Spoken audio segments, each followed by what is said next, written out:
We have two giants, Apple versus Samsung. Who's actually better at SEO and ranks better in Google? I might be a bit biased because I'm an Apple person, but not really, because there's things that drive me crazy, like for example, iCloud, and the fact that if I want to look at last week's photo, I need to wait for it to load. Anyway, you'll be surprised who wins. They're both leveraging a super smart strategy related to tools. People don't know that it's not just about creating blogs or transactional landing pages. You can create tools in your website. Apple, of course, has them with augmented reality and it looks unbelievable. Just Apple style. But actually, Samsung has been a bit smarter with this because they've created tools for keywords that people actually search for. And think about it, if you're searching this and you get the tool you need, you're literally going to buy from that business. It's super smart. It's actually surprising that their website speed and web core vitals are not so great. And of course, they definitely have huge teams behind this, and probably they're not great because the websites are huge or they need to look very nice, so you give up on speed. But one thing Apple could do is actually lazy load their images. This is a piece of code that you can add in the images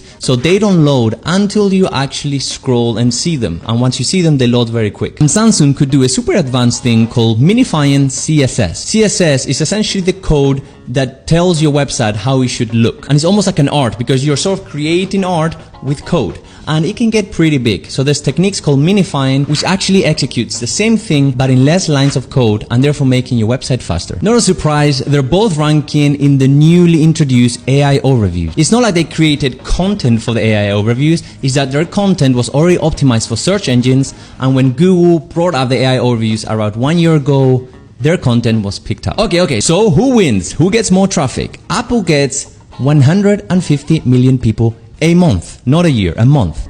And Samsung, drums please, 102 million, of course. And then Apple ranks for 8 million keywords and Samsung 7.4. They're super close, but Apple is winning. What's interesting here, there's a small win for Samsung because Apple gets a lot of their traffic when the new iPhone comes. But if you look at Samsung, it's more of a steady growth of traffic, which you could say it's better. So tag Samsung and Apple in the comments and see if you can get me to become their client. Again, I did it wrong. They can become my client. And before you go, if you want to rank for difficult keywords like Apple and Samsung do, just comment difficulty and I'll give you a full tutorial I just recorded showing you how to do it. Now it's your turn.